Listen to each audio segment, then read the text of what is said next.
Hey, welcome to Manalizing. This is where men talk about the kind of stuff that men don't talk about. Put your hard hat on, get ready for a ride. Here we go.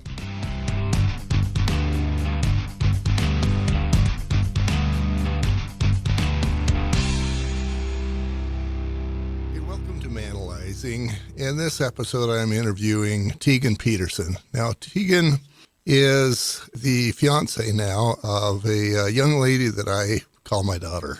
When she fell in love with this guy, I wanted to know his story. As you'll see, he's young, he's a fresh face, he looks like life has been nothing but puppy dogs and roses. He's got a story. He knows hard. He has experience, and he has overcome. He's inspiring. Here's the podcast. Okay. So, Teigun, you tell me a little bit about how you met that lovely individual that we both call Mandy. So, Mandy and I met in Cincinnati, both serving our missions. Right. And so she had been out just a week, and I had been out probably close to 17 months at that point. So 17 months. And how long do you go? How long are you out? 24 months. 24. So I was on the downhill stretch. Downhill. And tell me about that first moment you saw her. What was going through your head?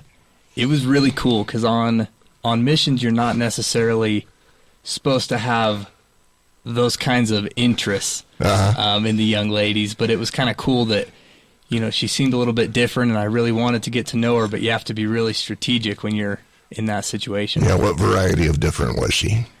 She was really special. You know, she cared about people, and it wasn't anything for selfish gain. It was very authentic. It was really cool. I really liked that about her. She's just so happy and joyful, like in every situation. There is a group of people. I haven't found any men yet that qualify as this. I've found a very short list of women that qualify, but they're human sunshine. And Mandy is in that group for me. She is the kind of person where she walks in the room and the room gets brighter and everybody gets happier. Yeah, that's a great way to describe her. Yeah. And then you got to watch out, because a billion years from now, when you're my age, she'll want to build a house. And then she'll build herself as a house. And then the house sparkles and it's shiny. It's got a bunch of glass and it's high maintenance and it's expensive as all get out. Yeah, no, it's the part of marriage that you don't think about until you're in it, and then it's too late. Too late forever. LDS mission, you tell me about your favorite part and your hardest part on that mission. I think my favorite part is you have the opportunity to talk to people that you wouldn't otherwise. Right. You know, never in a million years does a white kid from Highland, Utah get to sit down with a notorious drug dealer and talk about how his mom just died and he's broken up about it. Sounds like you had that moment. It was so cool. Tell me about that moment. You know, you get to see these people that on the outside they seem so rough and so hard. But everybody, I feel like on a fundamental level, is the same. We all feel the same things. We all want the same things. We all have the same desires. It's just the way we go about it that's a little bit different. How, well, a little bit different.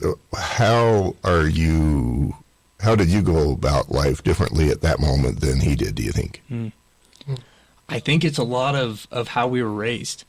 You know, his idea of hard work and mine are a little different. And the law was who's to say which is right and which is wrong. But really, when it comes down to it, we all want the same things. We all want to be happy. Right. And his way of going about it was a little bit rougher, a little bit more violent. But that's the way that he grew up. Right. You know, and it was in that moment that I kind of realized, who's to say that my way is right? I certainly think it's right. I think if everybody jumped on board, it'd be awesome. Right. But everybody goes about it differently. And it was that moment that I kind of realized that we're all chasing the same goal, but we all have a different way of going about it. And there's no right and wrong. Yeah, and, you know, this isn't necessarily a religious-based podcast, but I'm not afraid to go there. For me, our Heavenly Father is the reason why he has us call him our Heavenly Father is because he teaches us as if he were a father. This is my beliefs speaking. And a father is going to go, yeah, you can go outside, but don't run around in the street. Or if you do, make sure there's no cars coming because you might get run over. Right. If you're going to run out and deal drugs, for example, you might get run over. You're running with a rough crowd. Yeah. And I think for that reason, our Father would give us the same advice as our Heavenly Father is like, yeah, that's not the world's best idea. You're not helping people and you could get run over. Right. So was that your best experience or your worst, or was it both? It was probably up there with the best. Uh-huh. It's really cool to have those types of experiences, maybe not that one in particular, but just seeing people for the face value that you see them, and then as you get talking, there's so much below the surface. And just being able to pick that apart, which is probably something you've been able to experience with, a platform like this. Right. But just the real honest and raw conversations to have with people were the highlight of my mission for sure. What was the low light? The hardest part is probably trying to maintain that really high level. For missionaries, there's, the worthiness aspect, there's the professionalism, there's the dress code, there's all these things, and trying to stay on top of it while still maintaining my personality and what makes me unique. It was a challenge at times for sure. Yeah, I would imagine. For me, it was really hard to get up at 6 o'clock when I was supposed to. Yeah. It's like, this body gets up at 8, thank you very much. So yeah, it was difficult for me to get up anywhere near 6 o'clock. And studying the scriptures for an hour doesn't come naturally for me. Maybe it doesn't come naturally for anybody, but I'm a wuss. I don't do hard as well as somebody else might do hard. So basically, for you, it was trying to do all the things you were supposed to and still be you. Yeah. Yeah, and still trying to improve on what was me, but trying to figure out what parts of me are the parts that are okay to preserve and what parts it's okay to let go of. Because, in any situation, you're always best off preserving the authentic you. And then the question is what's really authentic and what's just a bad habit. Right. What were the bad habits you worked on? I think it was a lot of, knowing the right place and the right time and being able to see people for who they are and not whatever lens that I might put up. Lenses of this person's worse off than I am or better off than I am, and really trying to see everybody the same and in the right light. And things like, it's really easy to be funny when you maybe say some off-color things. But is that appropriate? Right. Or is that the kind of person that you want to be? And trying to figure out those things in the scope of the person you want to be and the person you're trying to be and the person you are currently. Tell me more about that. What does that battle look and feel like? Personally, I had an experience where I went to the mission president and I told him some things about myself that I didn't really like and that I wanted to change. And it was met with some resistance. And it was met with this idea of, those things aren't changeable. And that was probably one of the lowest points, is hearing that you can't be better than you are. And that kind of blows me away too. I had one moment with my mission president, a number of years, decades previous to yours, of course. And I walked in there, just a dude who was trying to do a thing. I walked out of there and I was surprised my shoes were on the floor. I floated for hours after that. Now, I don't have any idea what he said, but I knew that I was motivated to be what I felt like he told me I was, to become that. What were the things you were trying to lose? What did you tell him you wanted to get rid of? I just told him that I I wanted to get rid of anything that was holding me back from being the best person that I could be. Uh-huh. Whether that's procrastinations or whether that's, bad habits or bad mindsets. And it was a very discouraging conversation. Uh-huh. It wasn't uplifting at all. And it was in that really low moment that I think I learned the most. Oh, let's talk about that. You learned the most in your low moment. Let me back up one more question. Would you say that is the lowest moment in your life, or was there another? It was probably the lowest on my mission, but I've definitely had some lower moments just in life. Okay, let's talk about the lowest in your mission, and then let's talk about the lowest in your life. Sure. I think on my mission, it was that feeling of hopelessness. And, where do I go when I turn to this person that's supposed to be my source of strength, and he didn't hold up to that? Uh-huh. And it was good because there's one source of strength, and that's God. Right. But in the immediate, you can't always rely on somebody else to motivate you. And that's when I kind of realized that discipline is always better than motivation. That is an interesting statement. What is the difference for you between different discipline and motivation? For me, motivation is anything that comes from the outside in. Uh-huh. Whether it's listening to somebody who can really get you pumped up, or you have a deadline to meet. Even that to me is motivation. But the discipline comes from within, and it's making yourself do those hard things or those uncomfortable things even when you don't want to. Right. Because if you only do what you need to do when you want to do it, you're not going to get very far. Yeah, and I have had a similar kind of conversation with my wife a number of times. There's motivation. You can motivate, for example, your employees. And you can give them a rah-rah speech, and they'll be, yeah, let's get them. And then they wake up tomorrow morning, and that's gone. Right. It fades fast. It fades way fast. So there are other much better ways to do leadership than to try and motivate. And I'm still searching for the word while I'm trying to gather it, but I'm not gathering it, so I'm just going to admit to this failure. But discipline, coming from within, that sounds like the right way to do it. Yeah. It's like the one thing that doesn't change. Uh-huh. You are always on your own side. At least I would hope so.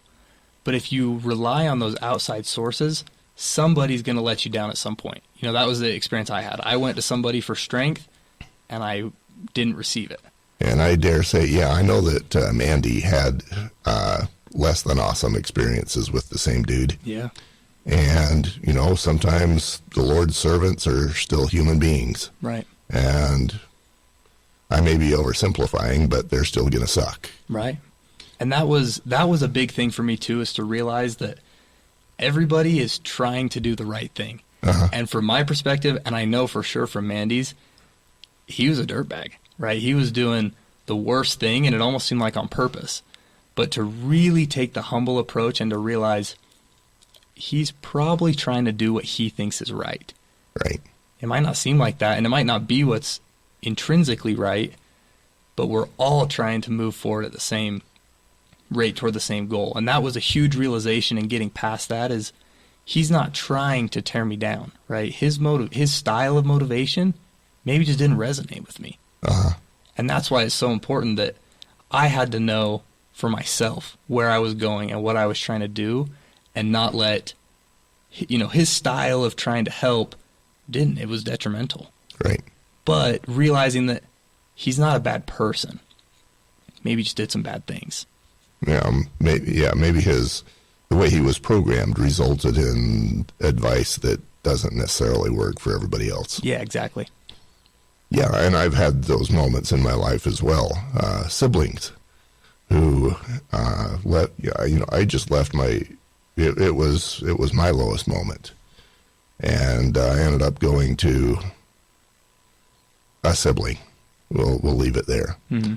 And I ended up getting betrayed. Mm-hmm.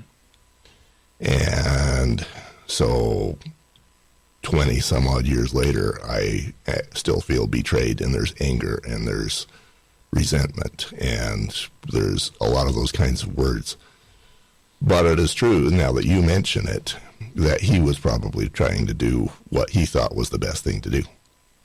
Which is a hard realization to come to, right? But I think it's trying to see it from their perspective. At least that's what it was for me. And realizing, well, I can see why he might have seen a different outcome with that comment.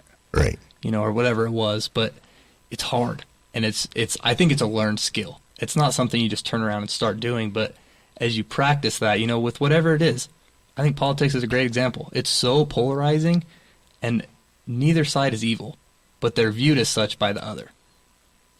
Good point. They're both trying to cause goodness in the way that they think goodness should happen. Right, at least in the general sense. I mean, there's probably bad people everywhere. But I would say the majority of people are all trying to do the right thing, just in different ways. So you had this moment where you're like, I'm low. I need, and this is a very man thing, and it happens whether you're 19 or 91. You go, I'm low. Who am I going to go to? In most cases, us guys, we don't allow ourselves anybody. In your case, you had somebody who you hoped and thought and wished could help you, and he didn't have the tools. Right. How did you pick yourself up after that? I think it was realizing that everybody falls down, and it's the same mentality to get back up. It's like the one step at a time. And anything in the holistic view is so scary and so hard to move forward, but it's a lot easier to just start with a little bit at a time. Pick yourself up. Take the next breath. Yeah. Yeah, and if the next breath is all you can get to, then that's a win when you get there. And take a minute to realize, you got it. That was a big thing for me throughout my whole mission. 2 years is a long time. Bottom line is that whether a person is your leader or not, whether they're your friend or not, regardless of who they are to you, what their title is, you're responsible for you. That's what I'm hearing from you. Yeah, absolutely. Now, it's always helpful, and that's one of the things us men do to ourselves is we like to think that because we're responsible, that I'm responsible for me, that when I'm low, then I go to me and me only, and guess what? Me doesn't have all the answers. Right. And so then there's got to be somebody that we reach out to, and that's one of the things we're working on building with this podcast. You said there were other lows in your life. Talk to me about one of those. I think probably the lowest, and something that isn't unique by any means. But for a long time, I really did not have a good relationship with my dad. With your dad? And it was that same thing where you feel like you have somebody to rely on, and maybe you can't. Yeah. How much of that are you comfortable explaining or detailing? Obviously it's still pretty fresh, right? I still see him relatively frequently, but I've gotten to a point where I think I've forgiven him. And he understands that, and I think it's very beneficial to talk about because it's so common. Was there a divorce? Yeah. Okay, and he left, and what age were you then? I think I was 11. Okay. When my parents split. So it's been about 10 years. This is a good opportunity to talk about, and that's probably the low you were going to talk about anyway, Here you were 10 years old, and life was moving as everybody thinks it should. And the next thing you know, your dad's gone, and there's all kinds of turmoil. What was the turmoil going on in your own mind, in your own gut? I think for me, it was a lot of inadequacy. And it was the feeling of, I think my dad always wanted somebody just like him as a son, and he and I are very different. How so? He's super athletic. He wrestled and he played football, and I'm mediocre at best. I was a little bit more artistic and a little bit more thoughtful. And when I was younger, it was hard because I didn't want to do the things he wanted me to do, but I tried and I wasn't good. And so in that situation, it's really easy to feel like well, no wonder he doesn't want to be with me. I'm not good enough, right? I'm not enough. Exactly. And what was he trying to get you to do? Throw a baseball, throw a football? Yeah, wrestle, play, be tough, be a manly man. And I'm thankful for aspects of that for sure. How so? I think everything that my dad taught me, whether it's good examples or bad, and there's plenty of both, there's always something to learn. And even these really bad situations where, for example, I, after the divorce, had horrible separation anxiety. Anxiety from when would that anxiety happen? When he left, when your mom left, when? Yeah, anytime I was alone. So like going to school, I remember probably third or fourth grade, I would just break down crying at school. Like I couldn't do it.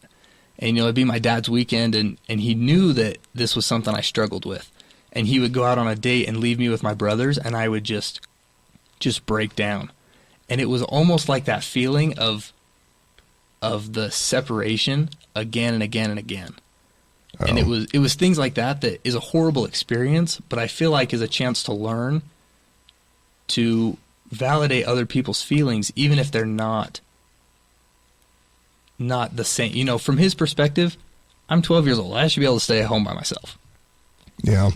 I go to a moment in my life when I did the divorce. And one of my kids, she said, "We'll be good." And I thought, oh, crap, you don't understand, and I don't think I'm going to be able to make you understand. It has nothing to do about you.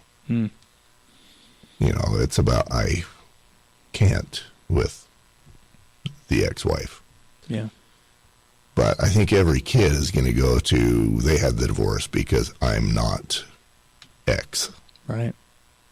Is that what you did to yourself? I think so. I think maybe to a small degree.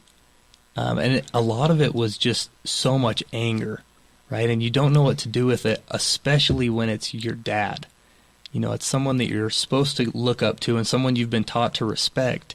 It's really hard as a kid to find that way to voice a contrary opinion to any adult but to your dad.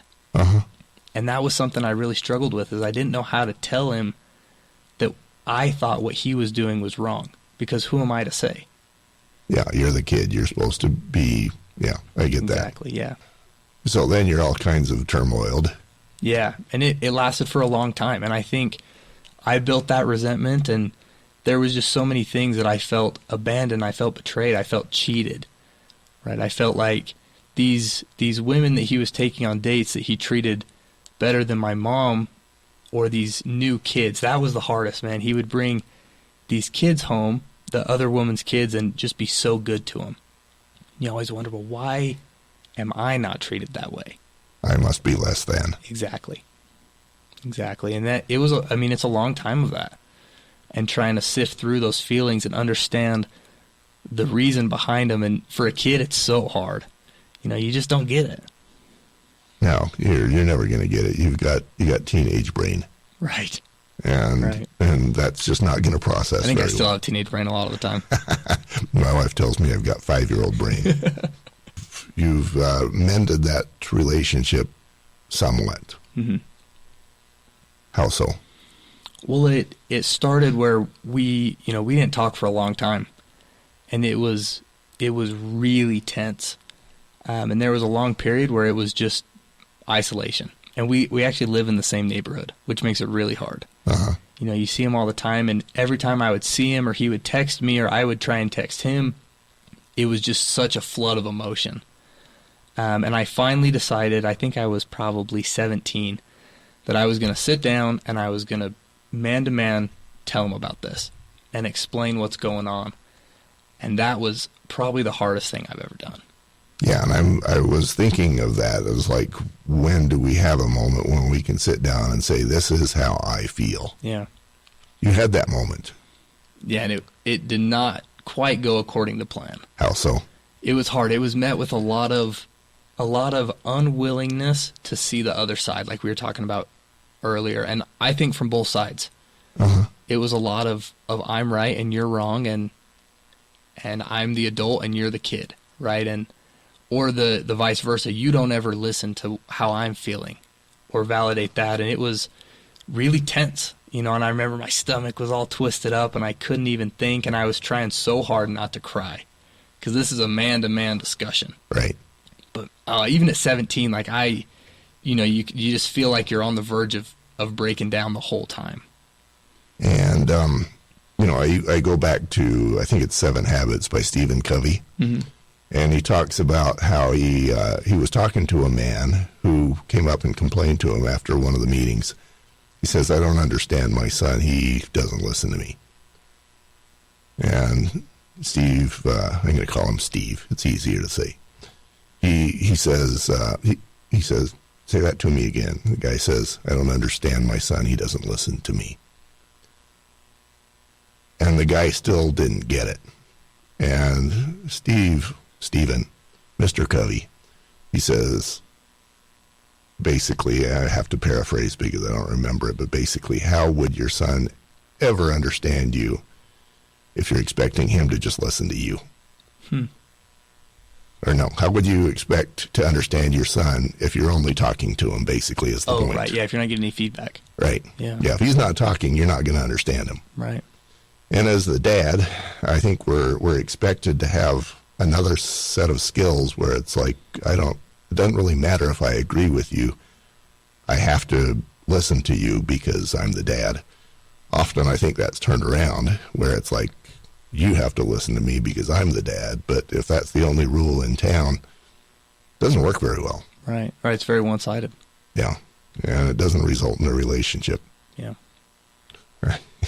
If you're my son and I want to understand you, I've got to listen to you. So I think that was probably a crime he was committing at the moment. Would you say that's true? Yeah, I definitely think so. That's tough. So now you're being the guy at 17 who is being asked to be the greater man than your dad, who was probably, 40, 45, thereabouts? Yeah, right around there. And he didn't have a skill set that now you had to have, where you were trying to balance against his lack of skills. Did you have them? I don't think so. Yeah. Because that, like I said, that event was not, I mean, it didn't do any good. Right. And it probably made it worse because for, the following years, we really didn't talk. I quit going to his house on the weekends, and it was better for both of us, but it was still hard. I had awesome men in my life, but I didn't really have my dad. So you put other men around you. That was absolutely my strategy. I got so close with my uncle, so close with my grandpa. I have an incredible stepdad. Any male figure I gravitated to so intensely because I think I was trying to fill that role. Right. Yeah. And going again back to my own background, one of my children relied on me heavily when I left. She had nobody else to replace that with. Turned out badly. Yeah. Really badly. Screwed up life. Very sad. So, the fact that, I'm going to say that the fact that you went to him, whether or not he had the skills to have that conversation, that proves some steel in you. And again, going back to my life's experiences, one of the things that I never did is I never went to the ex-wife before she was my ex-wife and said, look, I can't handle this. The X, Y, and Z are beyond my ability to manage. Yeah. I can't. I never gave her that moment. And that's my fault. So I'm mentioning that because you actually did have that moment with your dad. And as a result, your conscience is very clear. I mean, it may not have turned out well, but you did it. How was that moment a blessing to you, I guess? I think in that moment, it wasn't. I hadn't realized it as such yet. Right. But I think in moving forward, it was really trying to understand his side. The same thing we talked about earlier, and taking, anything that he had done and putting it in the past, because that's where it is, and you can't change it. And then trying to think less selfishly. Selfishly, I am without a relationship with my father. Right. Right. But on the flip side, he's without the relationship of his oldest son. Right. And trying to look at those kind of things. I feel abandoned that he would rather spend time with some girl he met on Tinder and all of her kids than myself. But looking at it from the perspective of 5 nights a week, he's home by himself. Right. And that's got to be lonely. Been there, done that. Yeah. And I can speak to that as well, having done my own divorce. You go from being in a house full of noise and sound and laughter and arguing, mostly arguing, to silence. And turning on the TV just reminds you that there's nothing happening. You can play the radio, but it's just the radio, and it still just screams at you. There is silence, and there is loneliness, and there is onlyness in the space. So on that subject, I can identify with him. You got to fill the void, or I don't know how you do it. Yeah, I mean, it's just the isolation. And especially when you're so used to that, like you're saying, for 10, 15 years, whatever, however long it's been, that's got to be crushing. Crushing. Especially when it is your doing. Right. And I always looked at that as a punishment, right? Well, yeah, if you did this, you deserve that. But that's so unfair, right? We all make mistakes, maybe not to that degree, but that's a pretty unfair perspective to put on someone. Right. And it was realizing that my heart started to change, and that we were really able to work toward that forgiveness. Yeah. And another one of my favorite quotes that applies here actually comes from your future father-in-law, Nathan. He says, not choosing to forgive someone is like drinking poison and expecting the other person to die. And I know something about that. Yeah. So you've learned how to not drink the poison, or you've learned how, if the poison's already in there, you choose to make it Kool-Aid. Yeah, water it down a little bit as much you can. But somehow you've managed to turn that poison into not poison, something else. What does that do for you? Why would you want to do that? It's been awesome. It's almost like we were talking about earlier with motivation and discipline. If you're always waiting for the other person to fix the problem, it's never going to happen, because 9 times out of 10, they're thinking the same thing. That's right. And it was realizing that now I'm going to take it upon myself to forgive him, and to get all my cards on the table, and to get to the point where I can say, yes, you've done some wrong, but you've done some right, and try to remember those good things. And now, I love my dad. I haven't forgotten all the things that he's done and the things that have hurt me, and, some negative repercussions that still affect me. We're not overly close, but we have that relationship where I know I can go and I can see him and I can be civil and I can love him and have as good of a relationship as we can in the current situation, and understand that it can get better. As you both will allow. Exactly. It, that reminds me also of, I just barely finished one of those, I want to call it a self-help group, but it wasn't self-help. It was, you go to a place and you have these experiences, and they change you. And it was right after one of those, I heard my sister complaining again about somebody in the church. And so I just asked her, I said, are you willing to let other people be imperfect? She got pissed. And I thought I'd won. I was, I took a point. And then I realized I was the one who was unwilling to let her be imperfect. I was as or more guilty than what I was accusing her of. Interesting. It's crazy the way it all shapes out, Yes, it is. So did we already hit the lowest point in your life? Was that the moment when your dad was gone?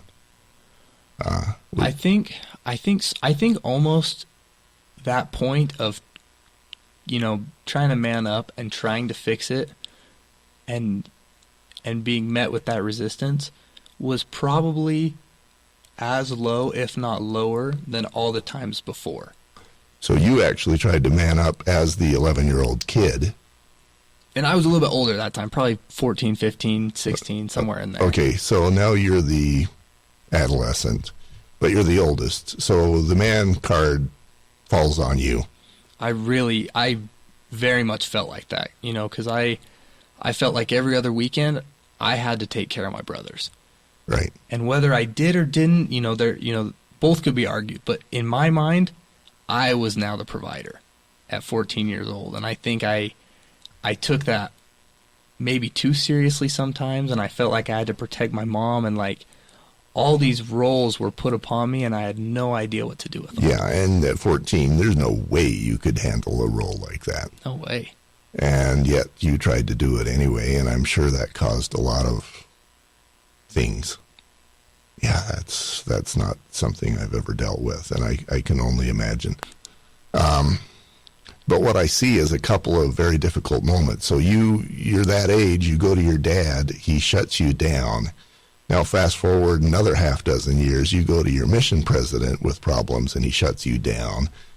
You're low again. Yeah. And that might be one reason why the second event was so low for you, is it probably felt a lot like the first one. That's exactly why it was so low. And the thing that was really cool playing into this is I had two mission presidents. Uh-huh. And the first was incredible. Uh-huh. And every interview I had with him, he would hound me. How's your relationship with your dad? And before my mission, I'd really tried to let it go and to forgive and, to leave on good terms. Uh-huh. But I was still harboring some of that. Right. And he hounded me so hard about forgiving my dad, learning how to forgive, figuring it out, do what you can. And I didn't realize until I was in that situation with the second mission president what he was trying to prepare me for. That's interesting. I'm taking voice lessons. And one of the songs I'm working on is a country song. I'm not a country singer. At least I don't love country. I may be a country singer in the future. Who knows? But there's a phrase, don't hold a grudge, and here's why: bitterness keeps you from flying. Mm. And then it goes on. And if you're on a mission and you need to be on a spiritual high, there can't be bitterness. Right. It holds you back. It's a weight in every sense of the word. Yeah. Yeah. There's no flying with that 100-pound anchor going on. That lowest point then for you, how was that a blessing? I think it was a blessing because it started this whole process of learning to forgive. Mm-hmm. And I think that that's invaluable. And not that I figured it out, but I think I'm a lot further ahead from where I would have been. I believe, I know that you're much further ahead than me. And I've got a friend who lives across the street and down a little bit, and he loves everybody. And I'm like, how can you love everybody? Some people just suck. Right. But he's got that magic sauce, and I sounds like you've got some of it too. If I had your gifts in that category, I wouldn't have the bitterness that sometimes keeps me from flying. Hmm. That's a gift. And I'm sure you'll be using that in the future, especially as you get married. Yeah. And there are arguments and there's grr. Yeah, you both will be exercising plenty of forgiveness, right. I'm sure. Yeah, that's a good gift to have. Yeah, good to get a head start on. Definitely a lot more to go, but... Let's talk about your mom.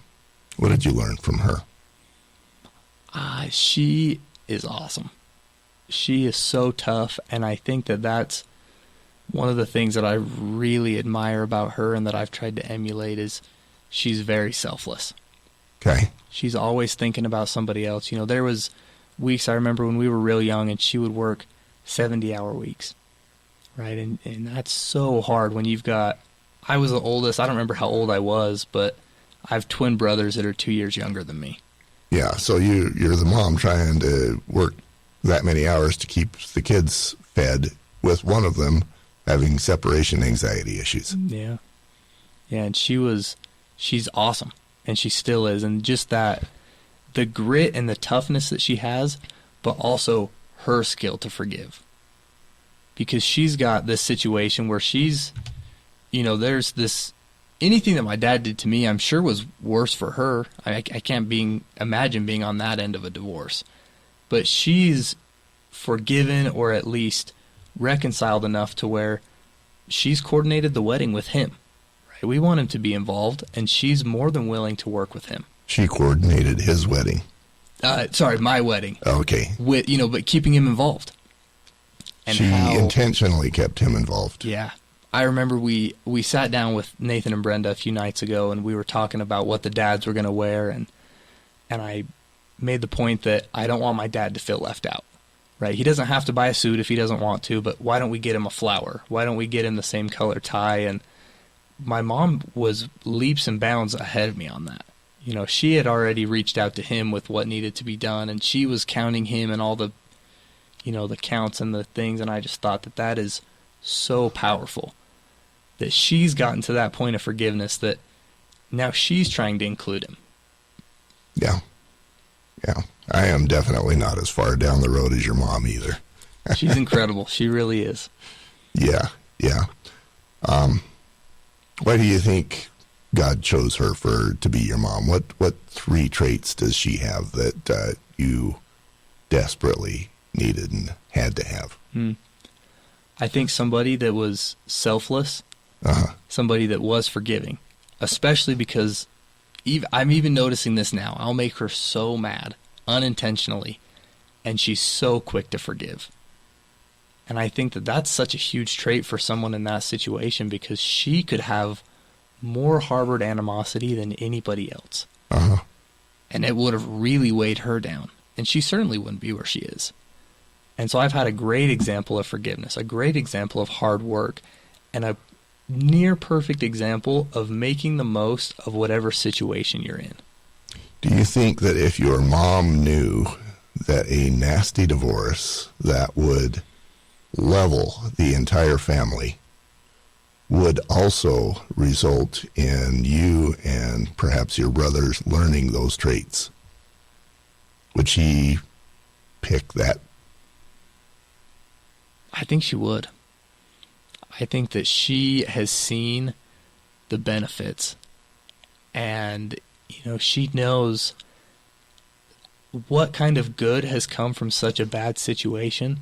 And she says all the time, I don't hate your dad because he was integral in giving me you guys. And she realizes that things work out the way they're supposed to be, and they don't have to be fair, and they don't have to be good even for good to come out of it. And that's something that I just admire so much. And I really do think that she, if it would benefit me and the boys, she would absolutely do it again. You're 21 now? Almost. I'm only 20. Okay. A 20-year-old Teigun gets to go back to 11-year-old Teigun. You got a time machine, but it's only going to let you be there for 1 minute. Then you're back. What are you going to tell him? I think, I'm hesitant to change anything, because I really think that I learned at the rate I needed to. And I wish it could have been faster, and I wish it could have been different, but it's played out pretty well. But I think I would really just tell myself that he's going to be okay, and that it's not his doing, and it's not on his shoulders. That's something I've always struggled with. I love to put everything in my backpack and start going up the hill, when a lot of it is unnecessary. It's unnecessary weight, it's unnecessary stress and pressure that I put on myself that can be shared or cannot be carried at all. And that's a lot to explain to an 11-year-old in 1 minute. But trying to get him to understand that, I think, would have been huge. I don't think I can beat that. I think we'll finish right there. Thank you very much. Thank you.